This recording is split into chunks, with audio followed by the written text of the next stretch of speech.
নমস্কাৰ, স্বাগতম জনাইছোঁ মোৰ সৈন্যতে ভিডিঅ'লৈ। আৰু আজি মই আপোনালোকক দেখুৱাম গোগামুখত অলিম্পিক পতা হ'ব 28, 29 আৰু 30 আৰু 1 ডিচেম্বৰ তাৰিখে।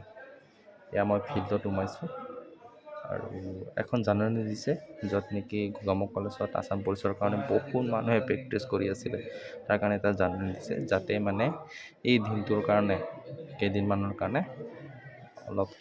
কাৰণে মানে ইয়াতে প্ৰেক্টিছটো বন্ধ কৰিবৰ কাৰণে। আৰু এয়া চাইছে, এয়া প্ৰতীক TMPKৰ প্ৰতীকবিলাক ইয়াতে কিছুমান ৰেডি কৰিছে আৰু চাওক ইয়াতে খেলবিলাক হ'ব।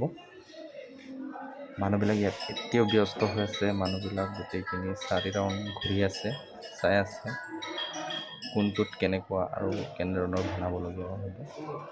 মানুহবিলাক এতিয়াও ঘূৰি আছে আৰু এই ফিল্ডটোৰ পৰা মেইন ৰাস্তালৈকে এখন সৰু ৰাস্তা আছে। এই মেইন ৰাস্তালৈকে মই এতিয়া গৈ আছোঁ আৰু তাত দেখুৱাম। তাতে মেইন প্ৰগ্ৰামটো তাতে হ'ব, দেখুৱাম। আৰু ইয়াৰ পৰা সৰু ৰাস্তা এখন আছে এফালে যোৱা, আৰু ইয়াতে মই গৈ আছোঁ, আপোনালোকক দেখুৱাম। এই ডেক'ৰেশ্যনবিলাক কিমান ডাঙৰ ডাঙৰকৈ বনাইছে, দেখিলে আপোনালোকে আচৰিত খাব।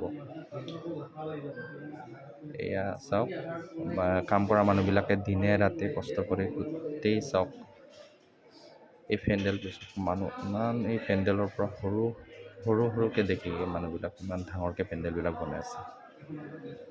দিনে ৰাতিয়ে কাম চলাই আছে, যিহেতু বেছি দিন নাই মাজত।